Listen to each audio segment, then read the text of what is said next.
எல்லாருக்கும் வணக்கம். இன்றைக்கி நம்ம வந்து இஞ்சி செடி எப்படி ஈஸியாக வளர்க்குறதுன்ற பற்றி தான் நம்ம வந்து பார்க்க போகிறோம். இது வந்து பார்த்திங்கன்னா இஞ்சி இருக்குது இல்லைங்களா, அதை நம்ம வந்து கட் பண்ணும்போது அந்த முட்டாக இருக்கும் பாருங்கள், அதை நான் கட் பண்ணி என்ன பண்ணேன், எங்கள் தோட்டத்தில் வந்து அப்படியே தூக்கி போட்டுட்டேன். தூக்கி போட்ட உடனே பார்த்திங்கன்னா அது அழகாக வந்து முளைச்சி வந்துருச்சு. அந்த செடிங்க தான் இது. பாருங்கள் எவ்வளோ அழகாக வளர்ந்துருக்கு. இஞ்சி கூட எவ்வளோக்கு வந்திருக்கு பாருங்கள். இது வந்து 10 மாதத்தில் பெருசாகும். இலை காஞ்ச பிறகு நம்ம வந்து அதை வந்து அறுவடை பண்ணுற வேண்டிதான். இந்த பாருங்க, இஞ்சி வந்து கட் பண்ணும்போது நான் எடுத்து வச்சேன் அந்த மூட்டு பகுதி. இது மாதிரி நீங்களும் கட் பண்ணி வச்சுருங்க. நான் வந்து கலெக்ட் பண்ணது இந்த பாருங்க முளைச்சி கூட இருக்குது. இது மாதிரி ஒரு பாட் எடுத்துக்கிட்டு அதில் வந்து இந்த ஹோல்ஸுக்கு வந்து தண்ணி வந்து மண்ணை அடைச்சிட்டு தண்ணி போகாமல் இருக்கும். அதுக்காக வந்து கொட்டாங்குச்சி வச்சிட்டோன்னா அந்த ப்ராப்ளம் வராது. அதனால் வந்து இதுமாரி வந்து கொட்டாங்குச்சி உடச்சி நான் அதுமாரி வச்சுக்கிட்டேன். அப்புறம் வந்து மண் பார்த்திங்கன்னா நல்லா மணல் மாதிரி இருக்கணும். அப்படி இல்லாதவங்க என்ன பண்ணுறீங்கன்னா, ஒரு பங்கு செம்மண் எடுத்துக்கிட்டிங்கன்னா 2 பங்கு வந்து இது மணல் எடுத்துக்கோங்க, ஒரு பங்கு எரு எடுத்துக்கோங்க. எடுத்துக்கிட்டு நல்லா மிக்ஸ் பண்ணிவிட்டு அந்த மண் கலவையில் வந்து இஞ்சி நடுங்க, நல்லா சூப்பராக வரும். இதுக்கப்புறம் பார்த்திங்கன்னா இந்த மண்ணை போட்ட பிறகு நான் வந்து அந்த கீழே வளர்ந்துருந்த இஞ்சி செடியை வந்து பிடிங்கிட்டு வந்து இப்போ வந்து நடுறேன். நட்டுட்டு அது கூட வந்து நான் வந்து கட் பண்ணி வச்சுருந்த இஞ்சியை வந்து நட்டு எப்படி நடுறதுன்னு உங்களுக்கு வந்து காட்டுறேன் பாருங்கள்.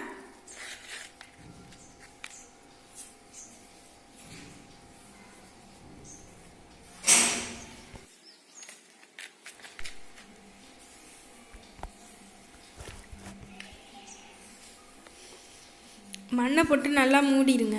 அதுக்கப்புறமேட்டு நம்ம கட் பண்ணி வச்சுருக்கிற இஞ்சியை எடுத்து அதில் வந்து போடுங்க. போட்டுட்டு இந்த கட் பண்ணின பகுதி வந்து மண்ணை தொட்டுட்டு இருக்கணும்.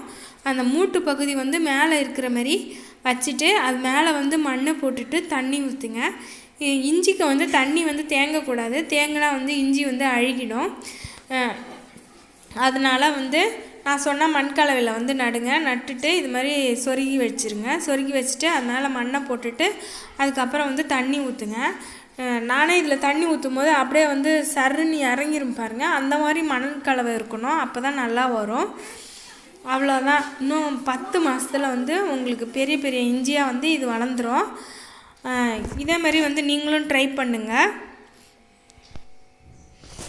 இது மாதிரி செய்ய முடியாதவங்க என்ன பண்ணுறீங்கன்னா, அந்த கட் பண்ணி வச்சுருக்க இஞ்சி பகுதி இருக்குல்ல, அதை வந்து உங்கள் தோட்டத்தில் வந்து அப்படியே விதைங்க தூவுற மாதிரி இதை தூவி விட்டுடுங்க. தூவி விட்டுட்டிங்கன்னா அதே வந்து முளைச்சி வரும்.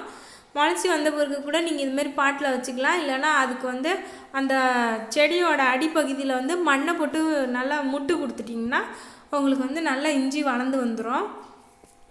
இதை வந்து நீங்கள் ட்ரை பண்ணுங்கள். நம்மளுக்கு வந்து இஞ்சியோட பயன்கள் வந்து அதிகம். அதை வந்து நான் சொல்லி தான் உங்களுக்கு தெரியணும்னு இல்லை. அதனால் நம்ம வீட்டிலையே வந்து செய்யும் போது அதோட பலனும் அதிகம், அதோட மருத்துவ குணங்களும் அதிகமாகும். அதனால் நீங்கள் எல்லோரும் வந்து இதை ட்ரை பண்ணிவிட்டு எனக்கு வந்து லைக் பண்ணுங்கள், ஷேர் பண்ணுங்கள், கமெண்ட் பண்ணுங்கள். நம்ம சேனலுக்கு நீங்கள் புதுசாக இருந்தீங்கன்னா சப்ஸ்கிரைப் பண்ணுங்கள். சப்ஸ்கிரைப் பண்ணும்போது ஆல் பட்டனை கிளிக் பண்ணுங்கள். அப்போ தான் வந்து என்னோடய வீடியோவோட நோட்டிஃபிகேஷன் உங்களுக்கு உடனுக்குடன் வரும். Thank you for watching.